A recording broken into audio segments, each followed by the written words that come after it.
Go inside the Crimson Tide with your hosts Rodney Orr and Gary Harris, keeping you informed on everything Alabama. Tider Insider TV, brought to you by Tuscaloosa Tourism and Sports.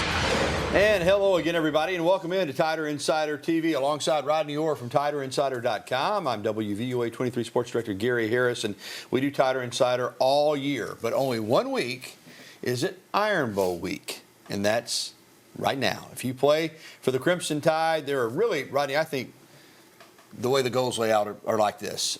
Every year, first goal is to win the state championship.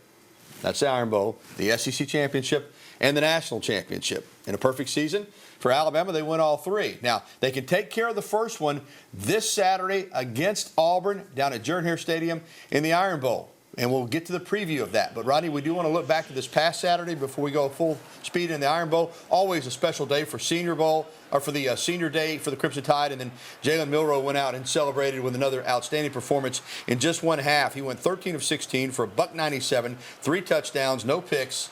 The offense rolled up 574 yards. They held Chattanooga to less than 300 yards. The result was a 66-10 win. The best thing about it, Rodney, was most of the starters got to sit the majority of the second half. We saw Ty Simpson play well, other than he's got to hang on to the football until he crosses the goal line. Justice Haynes, the true freshman running back, had 2 touchdowns. And Richard Young, the freshman running back, had his first touchdown as a member of the Crimson Tide. Here's Simpson. He's not the only one that does this. It just drives me crazy. Just get in the end zone before you drop the ball. I guess we didn't want to show it right there. But Cole Adams got in and had his first catch. Danny Lewis had a catch. Rodney, same thing on defense. A lot of those young defensive linemen got to play. So it was a good day. Tide took care of business and got exactly out of this game, I think, what they were looking to get out of it. Yeah, you know, last week Nick Saban said the one thing you want to do is you want to keep the momentum. You want to keep the rhythm that you've had, that you've developed over the last several weeks. And it's really easy to come out in a game like this. And, you know, we've seen it before. We talked about tying with Citadel 13-13 at the half a few years ago. There's been some other games that they've had of this nature that they didn't play extremely clean.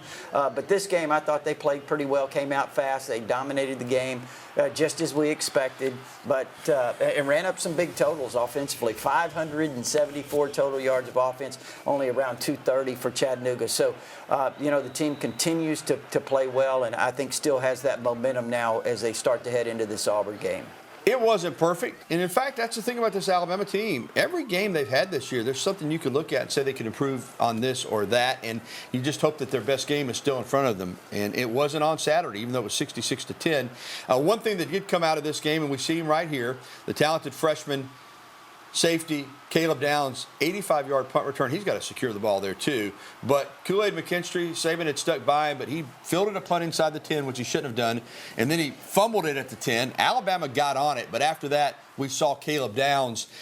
Again, I'm not going to try to pick the brain of Nick Saban. He's the best to ever do it. But you would have to think, after what we saw Saturday, for him to finally pull Kool-Aid, that it'll be Caleb Downs catching punts against the Tigers in the Iron Bowl. Well, it could be. I mean, again, you value experience, and Kool-Aid does have that. He's been in a little bit of a slump fielding the ball, but, you know, he's certainly extremely capable. He was one of the top punt returners in the country last year.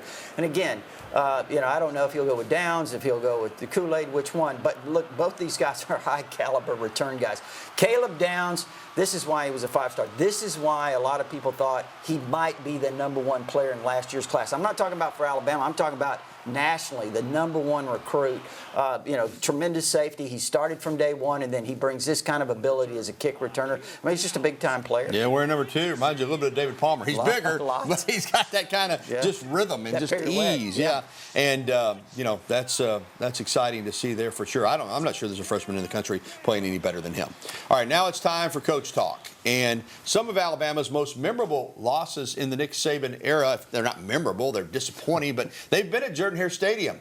Of course, the devastating kick 6 in 2013, and then also in 2017 when Alabama was unbeaten, and they got beat in 2019 as well in a game that Alabama should have won. But head coach Nick Saban doesn't buy into all this about voodoo. He says that really, in the Iron Bowl, the team that has played the best, that deserved to win, usually won. People talk about all the crazy stuff that happens in this game, but since I've been here, the team that should have won the game based on who played the best. So I think the focus needs to be on, how we're going to play and how we're going to execute and do what we do, and what kind of consistency are we going to be able to maintain in a difficult environment, which, we've had this challenge several times before, and this one's going to be just as difficult as any of the rest. Saban doesn't get into all that stuff. It's about playing good football. But if there is such a thing as the curse of Jordan-Hare, Alabama might have exercised those demons 2 years ago, Rodney. They should have lost this game. This is one of the few where they should have lost. They didn't. The late touchdown pass to Ja'Cory Brooks forced overtime, and then Alabama won it in 4 OTs. John Mechie right there with the game winner.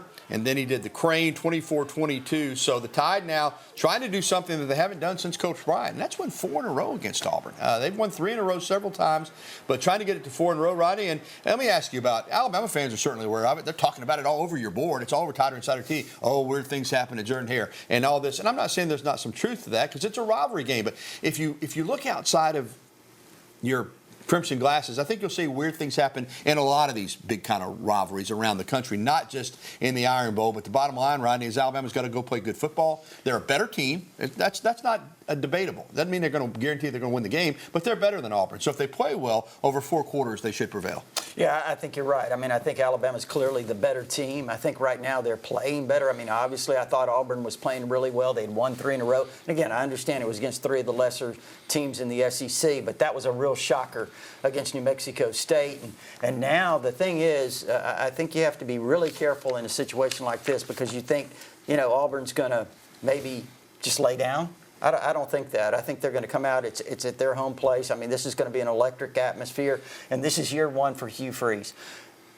My question is, do you think maybe Auburn was preparing that whole week during that New Mexico State game for this one? You have to think that was a factor. I'll tell you this. I've gone on to some of the Auburn boards, too, to see what the Auburn people are saying. They're certainly trying to spin it that way.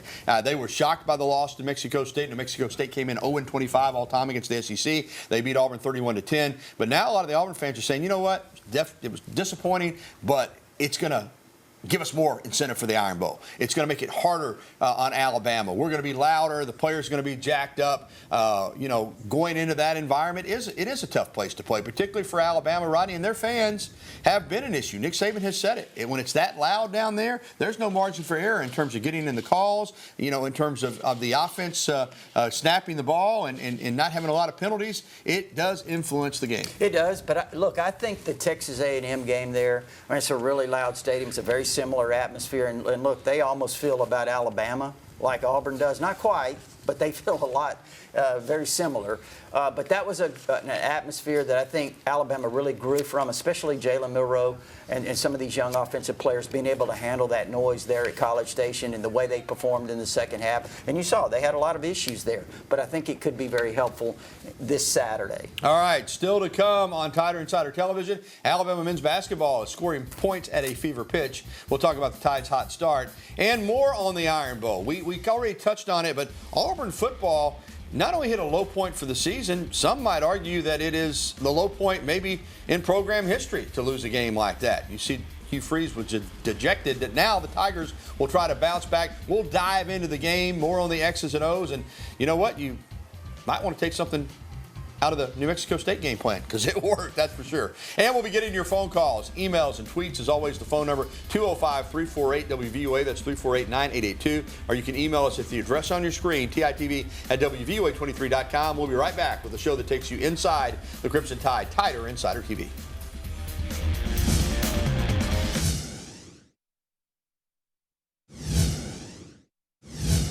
We all know what the Iron Bowl means to so many. And you can fix your feelings a whole heck of a lot with a good performance in that game. And that's what Auburn's hoping for. Welcome back to TITV, brought to you by Tuscaloosa Tourism and Sports. Alongside Rodney Orr, I'm Gary Harris.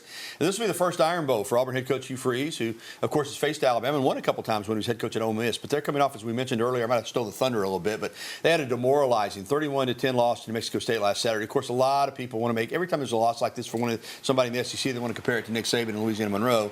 A lot of difference, though. Alabama outgained Louisiana Monroe doubled them up and lost by 7. In this game, New Mexico State doubled up Auburn, 414 to 213, 213 to 65 on the ground. Tigers were just 2 of 10 on third down, and I think that's the reason it's such a concern, is that they didn't just lose, they got beat 31 to 10, and they got physically handled on both the lines of scrimmage, Rodney. Maybe they can get back up, and I know that's what they're hoping for, but you can't erase what happened. That was an embarrassing loss. It was. I mean, as you watch the game, and I didn't get to watch all of it, Gary, I was really surprised because of the way Auburn played the week before against Arkansas. I thought they went to Arkansas, had a very impressive road win, and they just looked unmotivated. I mean, unprepared, unmotivated, however you want to phrase it. I mean, they just got outplayed, they got out-hustled, they got out everything. I mean, it was really pretty shocking. Yeah, they just got whipped. But now they'll try to rally the troops, as we said earlier. I guess the thing, if you want to look at it from an Auburn perspective, is we've got literally nothing to lose. They are bowl eligible. They're going to be 6-6 or 7-5, depending on what happens in the game. And coming off that loss, I mean, I guess you could say they could throw the kitchen sink at Alabama. Usually that type of game planning doesn't work. But I do wonder because Peyton Thorne has established himself as the starting quarterback. But Robbie Ashford last year, Rodney, had a lot of success against Alabama running the ball as under Carnell Williams. They just kind of went to a single wing. Do you think there might be a package in the game for Ashford, who hasn't played much lately? Now, that would not surprise me if Ashford does play. I know he hasn't played much in the last few weeks, but it would not surprise me if they use him in this game. Now, as far as referring back to last year, those Pop Warner plays that Nick Saban called them. Look, I think Kevin Steele, I think they'll be prepared for that. I think you look at Auburn, they do run the ball extremely well. Jarquez Hunter is a really talented running back, and I think the quarterback Thorne is a good runner. He really is a good runner, and maybe a solid passer. He's not a great passer. They certainly don't have a great passing game, but they can run the ball pretty well. As far as Alabama's concerned, I guess some people could say, well, the players know what happened. They saw them losing to Mexico State. But listen, a lot of the guys that are on this team were on that team 2 years ago. I don't think you have to go back very far in history to remind the Alabama players what can happen. They were a 21-plus point favorite down there 2 years ago, 14.5 now. So if Nick Saban wants to get their attention, all he has to do is put on the tape and say, this is what we dealt with 2 years ago. If you think you're ready just to roll in there and run out on the field and blow them out, it's not going to be that simple. Well, I think all you have to do is look back a few weeks to the way they played Georgia down there. I mean, they played Georgia really tight. I mean, they played Ole Miss tight. I mean, both those games were 7-point games. That would have made a big difference. What if they'd have won both those games? I mean, think about the perception of that. I think when you look at it, it's certainly something, especially because it's a rivalry game. It's down there. I think you better be very attentive. And Saban 4-4. So it's not like you listen to it. Sometimes you think he's never won there. He's actually 4-4 as the head coach at Alabama at Auburn, and so he's had some success there and looking to build on it and win 4 in a row in the series. All right, we'll have our predictions later on in the show. Alabama basketball continues a hot start to the season. They beat Mercer 98-67 last Friday night. Noteworthy here is they were held under 100 points for the first time this season. And listen, give Mercer credit. They played those last 3 minutes like their life depended on it. They did not want to get 100 hung on them, and they didn't. Still, though, Alabama's playing great, man. They're off to a terrific start, not just winning games but blowing people out, but the schedule's going to toughen up. In that Emerald Coast Classic, that game against Mercer was actually considered an Emerald Coast Classic game, but now it moves to Destin, Florida. Tide will play Ohio State on Friday before facing either Santa Clara or Oregon on Saturday, and so that's going to be a big, big tournament to get a better feel for Alabama against top-flight competition. But the Tide looks good so far. Alabama women also getting it done. They won on the road Sunday up at Arkansas Little Rock, 63-39. Sarah Ashley Barker is playing great for the Crimson Tide. She's doing a little bit of everything. This team is blowing people out as well. Always impressive when you blow somebody out on the road. Bama back in action on Friday at the Betty Chancellor Classic in Katy, Texas. The Tide will play Louisville, Gonzaga, and Liberty over the course of the 3-day tournament. That'll be quite a challenge, and that is a big, big tournament. Also, recruiting news. Christy Curry's picked a commitment from one of the best players in the country, in-state product, Ace Austin, 5'7" point guard out of Spring Garden. She's one of the best. And, Rod, that's we talk about it all the time. I don't care what sport you're in. It's all about recruiting. You got to get good players on campus. If you don't, you're not going to have a chance to win. You're right. And I think especially in your home state, you have to get the best. Big. And Ace Austin, she is an ace when it comes to women's basketball. Well, still to come on TITV, our Bama in the NFL segment. Watch which former Crimson Tide players shine in Week 11. That's coming up next. And your phone calls, emails, and tweets. As always, that phone number, 205-348-9882. 348-9882. Give us a call, Tider Insider Nation. We want to hear from you. Next.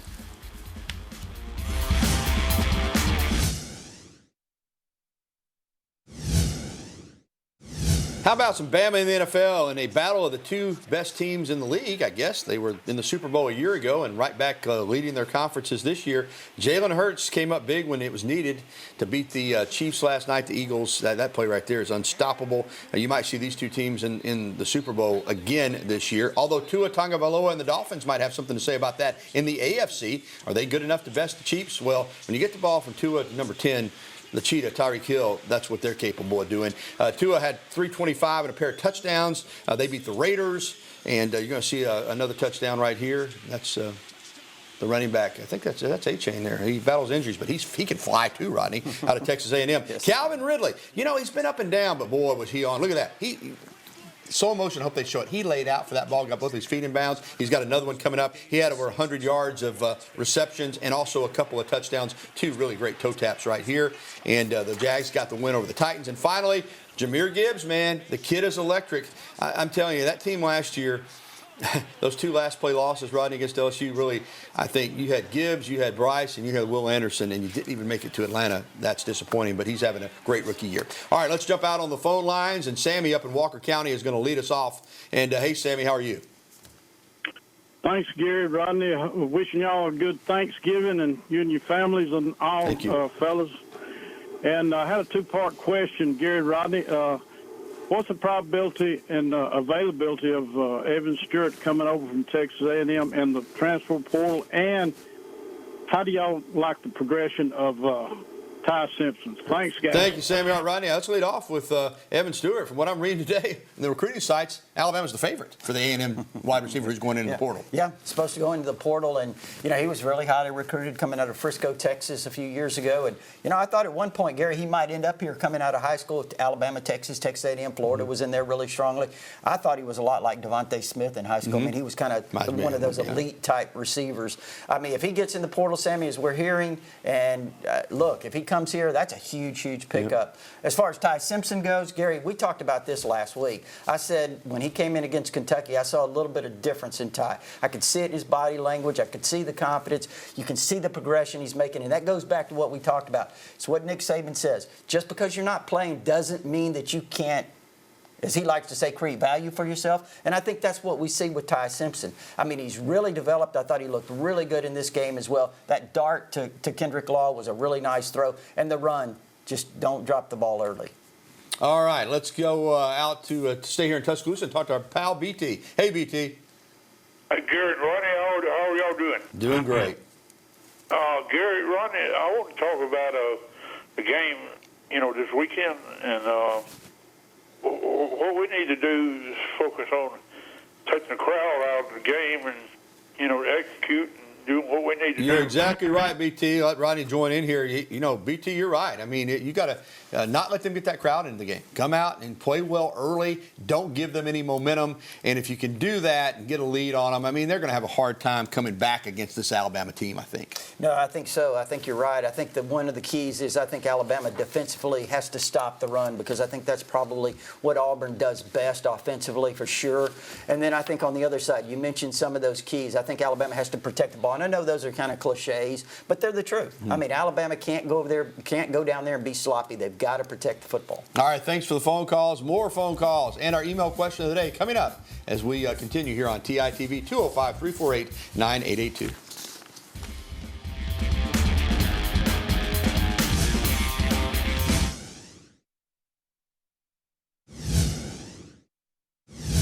All right, welcome back. It's time for the email question of the day, brought to you by KDM Service Corporation. KDM Service Corporation, serving your family like our family. Here it is. Do you guys think Bo Jackson scored going over the top in 1982, Terry and Northport? I didn't think he scored then. I didn't think he scored in the years since, and I don't think he scored now. They raised their arms, but I thought they said he put the ball out there. Alabama defended that over the top play. Their defense does not get enough credit for how well they defended that play. They did. I would really be interested if they just took that play and reviewed it. Yeah, just take it and review it. Yeah. But he scored, and Auburn won the game 23-22. What really ticks you off for an Alabama fan was that horrible pass interference call on Jeremiah Castile against Chris Woods. That probably would have ended the game because he intercepted the ball, and they threw a flag from about 20 yards behind. But things like that happen. All right, let's get to Putty here at Alabaster. Putty, we got about a minute, man, so you need to go fast. Hey, Gary. Hey, Rodney. Hey, buddy. Man, we love this program. Thank you. Wanted to ask you if you think the offensive line has sort of arrived. Yeah, buddy, I don't. I think they can get better. Now, they're playing much better, but I still think they're improving every week, right? Yeah, no, I would say the same thing, Gary. I mean, it arrived. They're close, Putty. They're getting there. That's the key, is they're improving every week. All right, thanks for the phone calls and emails. It's prediction time when we come back for the Iron Bowl, the 88th edition. We'll have it for you next.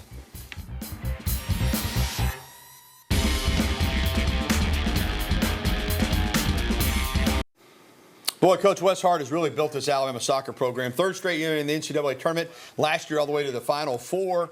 And this year they played a really good North Carolina team in the second round. Lost a tough one, 1-0. But still, 3 straight years for Alabama soccer in the NCAA tournament, and quite a program. All right, welcome back into TITV. It's prediction time. As always, Rodney, you're going to lead us off. Well, you know, I know a lot of Alabama fans are a little bit leery about going to Auburn. I understand that. I do believe there have been some crazy things that have happened down there. This is a mature team. It's a team that is maturing, this Alabama team. I really like the chemistry that they have right now, Gary. I'm going Bama 31-20. Yeah, I like your thinking, right? And right, let me say this real quick. Yes, Auburn's had some success at Jordan-Hare. They should. It's a rivalry. They've had some good teams. But, you know, a couple times Alabama put the wood to them. 2011, 42-14, Auburn didn't score an offensive touchdown. The Derrick Henry game where he ran for over 200, I think 70 yards in that one. Alabama's better. They know what's at stake. You say weird things happen at Jordan-Hare. How about a weird number? 32-13. Not 31-13, not 33-13. I'm going to go 32-13. Alabama gets it done in the Iron Bowl. We will find out. Hey, everybody, enjoy the Iron Bowl on Saturday. Also enjoy Thanksgiving with your family. I know, Rodney, you'll be with your family. I'm going to have a chance to be off on Thursday, so I'm looking forward to some family time as well. And I want to wish my mom a special shout-out. She's in the hospital right now. Hopefully she'll be out in time for Thanksgiving. Get well, Mother. And that's going to do it for TITV. If you missed any of the show, you can catch a replay tonight at 10:30 on WVUA 23 or online anytime at WVUA23.com. For Rodney Orr, I'm Gary Harris. Good night, everybody.